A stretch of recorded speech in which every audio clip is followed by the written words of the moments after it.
বেশি দূরে নয়। বাংলাদেশের রাজনীতি এখন আগুনের ওপর দাঁড়িয়ে। রাজপথে বাড়ছে উত্তেজনা, সামাজিক ক্ষোভ রূপ নিচ্ছে রাজনৈতিক বিস্ফোরণে। একদিকে একের পর এক শিশু ধর্ষণ ও হত্যার ঘটনা, অন্যদিকে সরকারের ব্যর্থতার অভিযোগ তুলে বিরোধী দলগুলোর লাগাতার আন্দোলন। সব মিলিয়ে দেশের পরিস্থিতি নিয়ে বাড়ছে গভীর উদ্বেগ। এত মানুষ কান্দে, এত মানুষের বিবেক জাগ্রত হয়, স্বরাষ্ট্রমন্ত্রীর বিবেক জাগ্রত হয় না। সম্প্রতি কয়েকটি আলোচিত শিশু ধর্ষণ ও হত্যার ঘটনায় সারা দেশে ছড়িয়ে পড়ে তীব্র ক্ষোভ। সামাজিক যোগাযোগ মাধ্যম থেকে শুরু করে রাজপথ, সর্বত্রই একই প্রশ্ন, কেন থামছে না এই নৃশংসতা? সারা দেশে নারীদের উপর যে ধর্ষণ এবং ধর্ষণের পরিবর্তে যে হত্যাযোগ্য ও কাজ ঘটছে, এই অবস্থার অবসান চায়। বিক্ষোভকারীদের অভিযোগ, অপরাধীরা রাজনৈতিক ছত্রছায়া, বিচারহীনতা এবং দুর্বল আইন প্রয়োগের সুযোগ নিয়ে আরও ভয়ঙ্কর হয়ে উঠছে।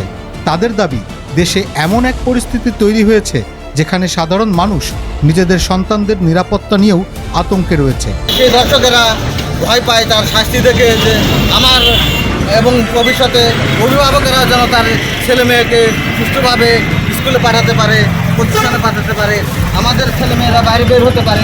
এই ক্ষোভকে কেন্দ্র করেই মাঠে নেমেছে বিরোধী রাজনৈতিক দলগুলো। তাদের অভিযোগ, সরকার আইন শৃঙ্খলা পরিস্থিতি নিয়ন্ত্রণে পুরোপুরি ব্যর্থ। দেশে ভয়, অনিশ্চয়তা এবং অস্থিরতা বাড়ছে প্রতিদিন।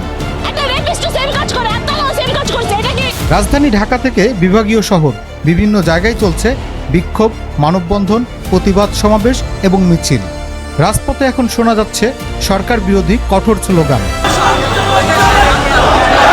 রাজনৈতিক বিশ্লেষকদের মতে সামাজিক ক্ষোভ এখন আর শুধুই সামাজিক ইস্যুতে দায়বদ্ধ নেই, এটি ধীরে ধীরে রাজনৈতিক আন্দোলনের শক্তিতে রূপ নিচ্ছে। এরই মধ্যে নতুন করে উত্তেজনা ছড়িয়েছে এনসিপির মুখ্য সমন্বয়ক নাসির উদ্দিন পাটোয়ারির ওপরে হামলার ঘটনায়।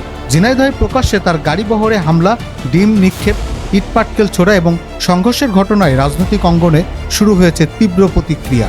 এনসিপির অভিযোগ, এটি ছিল পরিকল্পিত রাজনৈতিক হামলা। তাদের দাবি, আইন শৃঙ্খলা বাহিনীর উপস্থিতিতেই হামলাকারীরা প্রকাশ্যে তাণ্ডব চালিয়েছে। ঘটনার পর সামাজিক যোগাযোগ মাধ্যমে ছড়িয়ে পড়া ভিডিও নতুন করে উত্তেজনা বাড়িয়েছে। ভিডিওতে হামলাকারীদের উগ্র আচরণ এবং সংঘর্ষের দৃশ্য নিয়ে শুরু হয়েছে ব্যাপক আলোচনা। অন্যদিকে বিরোধী দলগুলোর অভিযোগ, দেশে এখন রাজনৈতিক সহনশীলতা ভয়াবহভাবে কমে গেছে। মতভিন্নতা দমন করতে ভয়ভীতি, হামলা এবং সহিংসতার সংস্কৃতি তৈরি হচ্ছে। বিশ্লেষকদের মতে পরিস্থিতির সবচেয়ে বিপজ্জনক দিক হল সামাজিক অপরাধ, রাজনৈতিক সহিংসতা এবং জন অসন্তোষ এখন একই স্রোতে মিশে যাচ্ছে। একদিকে মানুষ বিচার চাইছে, অন্যদিকে রাজনৈতিক দলগুলো সেই ক্ষোভকে সরকার বিরোধী আন্দোলনের শক্তিতে পরিণত করছে। ফলে দেশের রাজনৈতিক পরিবেশ আরও সংঘাতমুখী হয়ে উঠছে। প্রশ্ন উঠছে, বাংলাদেশ কি নতুন রাজনৈতিক অস্থিরতার দিকে এগোচ্ছে?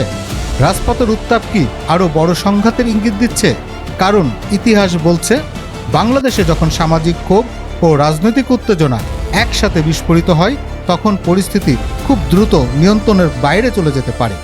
আর এখন সবচেয়ে বড় উদ্বেগ, এই উত্তপ্ত পরিস্থিতিতে সাধারণ মানুষের নিরাপত্তা, রাজনৈতিক স্থিতিশীলতা এবং রাষ্ট্রীয় নিয়ন্ত্রণ কতটা কার্যকরভাবে ধরে রাখা সম্ভব হবে।